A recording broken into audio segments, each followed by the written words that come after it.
અમુક વાતોમાં અમુક ક્ષેપક આવે એમ. એક આપણે ત્યાં વાત કરાય, હળવી વાત કરતા અમે પહેલાં કરતા કે ભાઈ ભંગારવાળો નીકળ્યો ને એક બેનને પૂછ્યું કે બેન ભંગાર કાંઈ છે? તો ઓફિસે ગયા. હવે આ તો આપણે બધે સાંભળતા. હમણાં એક જણે એમાં બાપુ વધારો કર્યો કે ભંગાર કાંઈ છે? તો ઓફિસે ગયા. તો ઓફિસેથી જ ઘીરે મોકલ્યો છે મને એમ.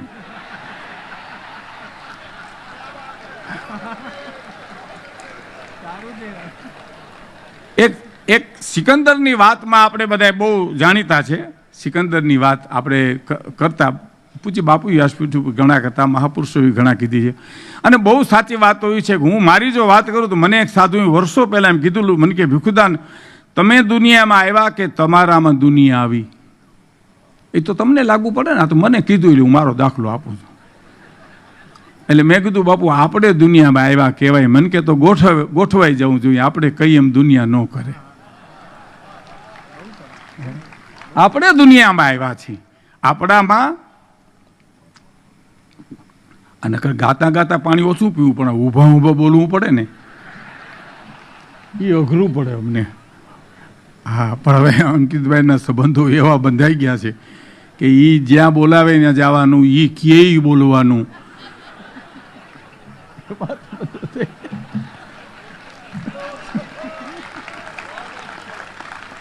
પૂજ્ય બાપુને ઘણી વાર અનુભવ, મનોરથ આપણા જેવા કરે પૂરા બાપુ કરે. એટલે આવું બધું થાય છે. એટલે આવું એક સિકંદરની વાતમાં છે. સિકંદર નીકળ્યા અને એક ફકીર સૂતો હતો. એટલે સિકંદરને એમ કીધું કે મારી પાસે કંઈક માગો, તમારી મસ્તી ઉપર મને મોજ આવે છે, કંઈક માગો મારી પાસે. તો કે ના ના કાંઈ માગવું નથી. એમાં ફકીરનો અહંકાર નથી, પણ મારે કાંઈ જોતું નથી એમ. અહંકારમાં એમ કે મેં તેરે કુછ લેના નહીં, એમ નહીં. મારે જરૂર નથી એટલે હું નથી માગતો એમ. જરૂર હોત તો માગત તારી પાસે, પણ કંઈક માગો મારી પાસે. તો એમ કરો, આ ઊભા છો ત્યાંથી આગા ખસી જાઓ, સૂર્યનો પ્રકાશ મને બરાબર પડે. આ સુધી આપણે સાંભળ્યું છે.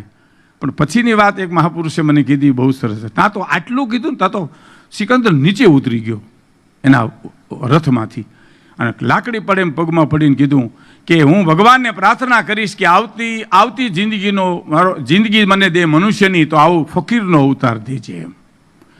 તો ફકીરે કીધું કે એમાં ઈશ્વરને કાંઈ કહેવાની જરૂર નથી, આ બધું છે એ મૂકી નાનકોર તું હોઈ જા, નાનકોર કૂતરું હોઈ ગયું છે. હા, એમાં ભગવાન નું કામ તું હેરાન કરીશો નકામો. હવે સાંભળજો, ફકીર બોલ્યો, મારે સિકંદર થવું હોય તો ભગવાનને કહેવું પડે, પણ ફકીર થવામાં ક્યાં કહેવાની કાંઈ જરૂર છે ભલા માણસ. રામકૃષ્ણ પરમહંસને ત્યાં કોઈ પૈસા દેવા આવ્યું એટલે પરમ ઠાકુરે ના પાડી કે હું પૈસા લેતો નથી. એટલે કે તો મારે કોને દેવા? તો જેને દેવા આવ્યું ને દઈ દો. તો હું ગંગાજીમાં નાખી દે તો નાખી દે. ગંગાજીમાં નાખવા ગયો ને ઠાકુરને એમ થયું કે હાલ જાઉં તો ખરો, શું કરે એ ગણી નાખે, 1 2 3 4. ઠાકુર કે હવે નાખવા છે તો ગણવા હું બેઠો ભલા માણા, કે કોકરી પાસે લેવા હોય તો ગણવાના હોય, નાખી દેવામાં પોટલું વરી નાખી દે ને ભલા માણા. નાખી દે ભલા માણા, શું કરવા તારે એમ. તારે મારે સિકંદર થવું તો ઈશ્વરને પાસે મારે માગણી કરવી પડે, પણ ફકીરતામાં શું માગણી કરવાની જરૂર છે ભલા માણસ. એમ છોડવું પડે છે, આપવું પડે છે. જો તમારે હળવું થવું હોય ને તો ભગત બાપુ કહેતા, ચિત્તની શાંતિ અંદરથી આવે છે, લખવીને લખી લેજો. મનની પ્રસન્નતા પણ અંદરથી આવે, દિલની દાતારી પણ અંદરથી આવે, ગુમડાની રૂજ પણ અંદર આવે, ટાઢિયા ટાવની ટાઢી અંદરથી આવે છે. આ બહારની વાત જ છે જ નહીં. કહે છે ભૂખ્યો માણા આવીને ઊભો રહીને તમે થાળી પીરીને જમવાની તૈયારી કરતા હો અને થાળી તમે અંબાવી દો ને દિવસ એમનું પાણી પીને કાઢી નાખો તો એ ધરાય એને પહેલાં તમે ધરાઈ રહ્યો સાહેબ. તમે અહીંથી ટ્રેનમાં બેહો અમદાવાદથી મુંબઈ જવા માટે અને ઊભા રહ્યો ને જગ્યા ન મળે, બીજે સ્ટેશને ન મળે, ત્રીજે સ્ટેશન ન મળે, વડોદરા જગ્યા મળે ને બેહવાની મજા આવે ને રિઝર્વેશનમાં ન આવે સાહેબ. છોડવું પડે, આપવું પડે, મનુષ્ય યત્ન કરવો પડે સાહેબ. એમને કેવી રીતે જીવન આપણું ગમે? આપણું જીવન તો આપણે ખબર ન હોય આપણા જીવનની ભલા માણસ. હાલો હું આગળ 2 4 ગપ્પા મારું તો તમે સમજી જાઓ કે ના ના ભીખુદાન કે છે સાચું છે, આમ બોલ્યા છે. હું વેરાવળ ગયો તો નામ બોલ્યો ને આમ થઈ ગયું, નામ બોલ્યો તો આમ થઈ ગયું, ને આ ગાયું તા તો આમ થઈ ગયું, બધું થઈ ગયું છે તમને એમ લાગે. પણ અંદરથી અવાજ આવે કે આવું તો વેરાવળ કાંઈ થયું નથી, આવું પોરબંદરમાં કાંઈ થયું નથી, આવા ગપ્પા શું કામ જીકશો તું. એ અવાજ સાંભળવો જોઈએ પહેલાં તો તમારે સાહેબ. આપણે દાબી દઈએ છીએ, ઓલો તો આ ઈશારા કરે છે જામાં જામાં જામાં, તોય વયા જાય છે. અંદરથી અવાજ આવે ને, જગદીશને તમે કેવી રીતે છેતરી શકો, જગતને છેતરી શકીએ હું અને તમે સાહેબ. કયા દારૂડિયાએ પોતાનો જમાઈ દારૂડિયો ગોત્યો લ્યો કયો મને, કે ભાઈ મારા કરતા 3 ગણો પીવો જોઈએ. ના ના, એ નિર્વ્યસની ગોતજીઓ, મારા જમાઈને નિર્વ્યસની. હા, અંદર બેઠો એને નિર્વ્યસની ગમે છે સાહેબ. અંદર બેઠો છે ને હારું હારું જ ગમે છે, એને ખરાબ ગમતું જ નથી. આ ચોર ચોરી કરીને ભાગ પાડે તારે શું કે નીતિથી ભાગ પાડજો ભાઈ, નીતિથી. હો, તમે નીતિથી લેવા છો તમે, પણ અંદર બેઠો એને નીતિ ગમે છે સાહેબ. અંદર બેઠો છે એને રાજી કરો. એ કેમ કરો તો જીવન મારું અને તમારું ઉજળું થાય. એટલે મોજમાં રહેવું, મોજમાં રહેવું, મોજમાં રહેવું રે, અગમ અગોચર અલગ ધણીની ખોજમાં રહેવું. એમ વર્તમાનમાં તો રહેવું, પણ આ જગતનો નિયંતા સૂરજ ઉગાડે છે કોણ, હાથમે કોણ. આમાં તમને કોઈ એમ કહે ને કે ચમત્કાર બતાવો, તો તું જીવશો એ મોટો ચમત્કાર છે, એને એટલું કેવું તમારે. એમ તમે જીવો છો ને ભાઈ, એ મોટો ચમત્કાર છે. અને વાત એ સાચી, કોણ ઉઠાડે કોણ હુવરાવે, આ બધા ચમત્કારો છે. ફૂલ ખીલે ચમત્કારો છે, મોલ ઉગે ચમત્કારો છે. આપણે ક્યાં બધું કાંઈ જોવું જ નથી, આપણે તો નજર કરવી જ નથી. અગમ, અને મેઘાણી તો લખ્યું છે, ગાંડી ગીરમાં નેહડામાં ગયા, ત્યાં આભા મંડળની રચના જોઈ અને એને 2 કડી લખી છે, જે હું ઘણીવાર ગાઉં છું કે આભમાં આભમાં આભમાં એ આવડી તે ફૂલવાડી, ઈ ફૂલડા કોણે વેર્યા રે લોલ. આભમાં આભમાં આભમાં ચાકલાને રે ચંદરવા, કે આવડા કોણે ભર્યા રે લોલ. સપ્તઋષિ જુઓ, હરણું જુઓ. અમે નેહડામાં બાપુ પધારે ગીરમાં ત્યારે અમે હારે જઈએ, એ નેહડાની માલિપાથી તમે રાત જુઓ અમાહની પૂનમની, તો તમને ખબર પડે કે વાહ ઈશ્વર, વાહ કુદરત, વાહ કુદરત. બાપુ વ્યાસપીઠ ઉપરથી બોલેલા છે કે ગામડાના માણસ ઉદાર બહુ હોય સાહેબ, બહુ ઉદાર હોય, ખરેખર બહુ ઉદાર હોય.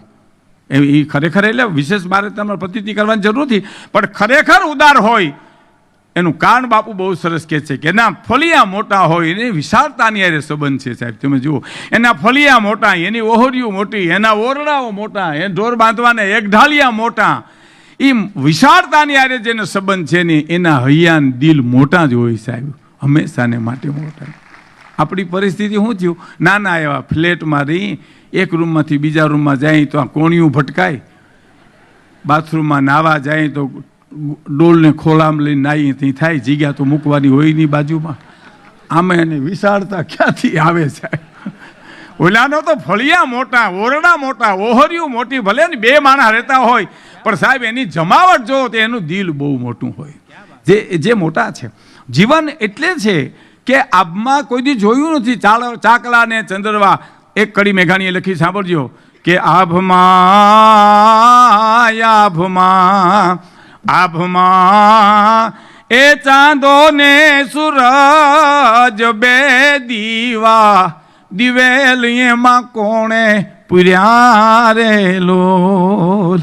દિવેલ એમાં કોણે પૂર્યા રે લોલ. એમ અગમ અગોચર અલખ ધણીની ખોજમાં રહેવું સાહેબ, મોજમાં રહેવું. એક કડી કાંઈ મારી વાત પૂરી કરું છું કે લાઈ લાગે પણ સળગે નહીં. આપણે કહીએ મારા પેટમાં અગ્નિ બોલે, ભાઈ હાવ લાઈ ઉપડી, પણ કોઈને હજી સુધી કાળજા હળગ્યા નથી. લાઈ બોલે તો સળગે નહીં, એવા કાળ ઝાંકી ધારે, અને દરિયો ખારો ને વીરડો મીઠો. એવા દાખલા દીધા રે તો જીવન નથી જાળ જીવન છે જીવવા જેવું રે બાવલિયા મોજ મારેવું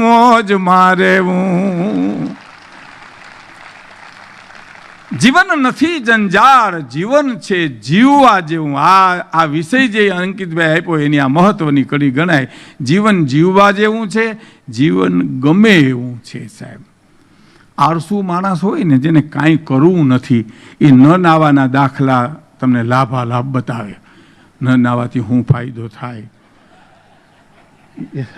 દાખલા દે હા આળસુ માણસ અમુકનું તો પેઢીયું કટાઈ ગઈ સાહેબ ખાટલામાં પડ્યો હોય પાંગેજ ખાટલાની તૂટી ગઈ હોય ગોદડામાંથી ટાંગો હોહરો નીકળ્યો હોય તોય હૂતો હોય પાછો આપને એમ થાય કે આને કયા હકની નીંદર આવતી છે આ ખાટલામાં ગોપીતન ભરથરી બુધ બધા રાજપાટ મૂકીને વૈયા ગયા આ ગોદડાનો ઘા કરી નીકળી કેમ નથી જાતો આના કયા હકની આ નીંદર આવે અને અકલમઠું બૈરું હોય અકલમઠા લોટકા બહુ હોય પાછા એ પાંકતેથી ગોદડું ખેંચે ઉઠો ને ભૂણની જેમ ઘોરો હતી વળી હૂતો એમ કે આ કરિયાવરમાં લઈ આવી નીંદર તું હે આ લાવી ગાડા ભરીને લાવી તું અહીંયા તારા બાપને ઘીરેથી અમારા બાપની છે ને પેઢીઓથી લઈને હજી લેવાના છે ગજબ કહેવાય છે એક જણ આમ પગ ઉપર પગ રાખીને હૂતો તો એમાં કોઈ હોટે માર્ગું નીકળ્યો કે ભાઈ બાવળાનો રસ્તો તો બતાવો તો આમ પગ કર્યો આમ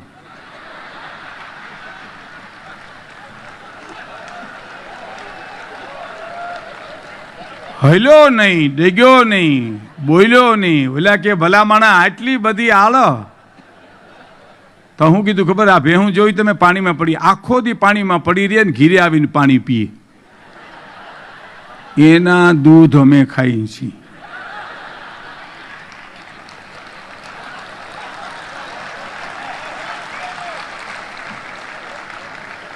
કારણ કે વિજ્ઞાને સાબિત કરી દીધું છે કે દૂધ ભેંસના દૂધમાં ફેટ છે કોલેસ્ટ્રોલ છે ઊંઘ આવે એવું બધું છે આળસ આવે એવું બધું છે અને વિજ્ઞાને સાબિત કીધું ગાયનું દૂધ છે એ આરોગ્યવાન છે કોલેસ્ટ્રોલ તમને નડે નહીં મને તો એક ભરવાડે બહુ સારી વાત કરી અમારા ગામના હો એણે બહુ સરસ વાત કરી મને કે ભીખુદાનભાઈ ભગવાને કૃષ્ણએ ગાયનું દૂધ પીધું ને ગોકુળમાં એટલે અધર્મનો નાશ કરી શક્યા કૌરવોનો સંહાર કરી શક્યા પાંડવોને વિજય અપાવી શક્યા ભેહુંનું પીધું હોત ને મને કે ભાઈ તો હજી ગોકુળમાં હુતાઓ હતી